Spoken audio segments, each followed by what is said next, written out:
नमस्कार मित्रांनो, जगदीशच्या वाणी यूट्यूब चॅनलमध्ये आपलं सर्वांचं सहर्ष स्वागत आहे। तुम्ही सर्व स्वस्त असाल, मस्त असाल अशी मी आशा करतो।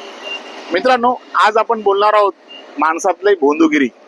माणूस कसा माणसाला फसवतो, सोबत राहून त्याला कसा खड्ड्यामध्ये ढकलतो याच्याबद्दल आपण बोलणार आहोत। मित्रांनो, पक्ष्यांचा पुढारी असतो ना, त्या पक्षीच कोणतरी असतो, म्हणजे त्याचा मोरपा।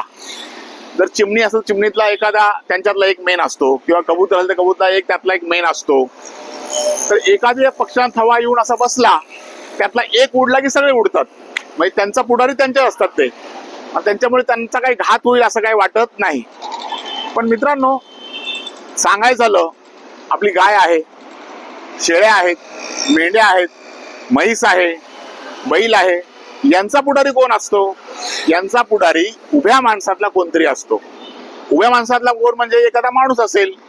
पण ह्या लोकांना भविष्यामध्ये कुठे जायला लागतं? कत्तलखान्याकडे जायला लागतं, म्हणजे त्याच्यामध्ये त्यांचा घात होऊ शकतो। एक साधारणपणे असं गणित आहेच। मित्रांनो, तसंच आपल्या काही लग्नामध्ये, आपल्या काही हळदीमध्ये, इतर काही कार्यक्रमामध्ये आपण कष्टाने पैसे कमवतो आणि एखादा कार्यक्रम आपण योजतो, तो शुभ कार्य आपण करत असतो।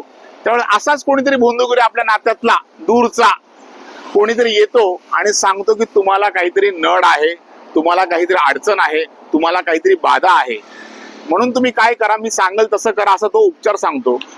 पण त्या भोंदूच्या घरावरचे पत्रे पावसामुळे उडून दुसऱ्याच्या घरावर गेलेले असतात, की त्याला ते कळत नाही। आणि ज्या दुसऱ्याच्या घरावर गेलेले पत्रे असतात ना, त्याला ते घेता येत नाहीत, कारण त्यांची ती एकमेकाची दुश्मनी असते। जर तू भोंदू आहेस तर भोंदूगिरी माणसाची दुश्मनी 100% होतेच। तर अशा माणसापासून आपण सावध राहिलं पाहिजे।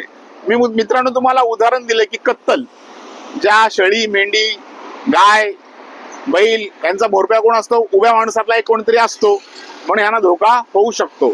तर मित्रांनो, जे आपल्या सोबत राहतात, जे आपल्या सोबत वावरतात, ते म्हणतात तुझा उद्योग चांगला आहे, तुझा व्यवसाय चांगला आहे, असे म्हणून आपल्या सोबत राहतात। मग त्यांना आपण सोबत घेतो, आपण एका ताटात खातो, पण प्रसंगी ते आपल्याला लुटायसाठी कुठेही थांबत नाही। आपल्या पाठीमागे आपली चाडी करतात, चुगली करतात। ज्या लोकांना आपण चालायला शिकवतो तेच लोक आपल्याला पाडाय निघतात।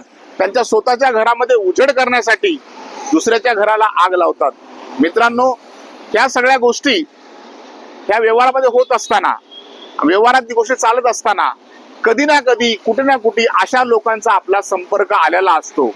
तर मित्रांनो, अशा लोकांना, अशा भोंदूगिरी लोकांना आपण त्यांच्यापासून आपण दूर राहिलं पाहिजे, त्यांना दूर लुटलं पाहिजे, त्यांचा आपण समाचार घेतला पाहिजे। जेव्हा आपण यांचा समाचार घेऊ तेव्हा हे हायलाइट होतील, इतर काही नातेवाईक यांच्यापासून दूर राहतील, इतर कोणी खड्ड्यात जाणार नाही। तर मित्रांनो, जो भोंदूगिरी करणारा व्यक्ती आहे त्याला आपल्यापासून दूर ठेवा, हे तुम्हाला सांगायचंय। नमस्कार।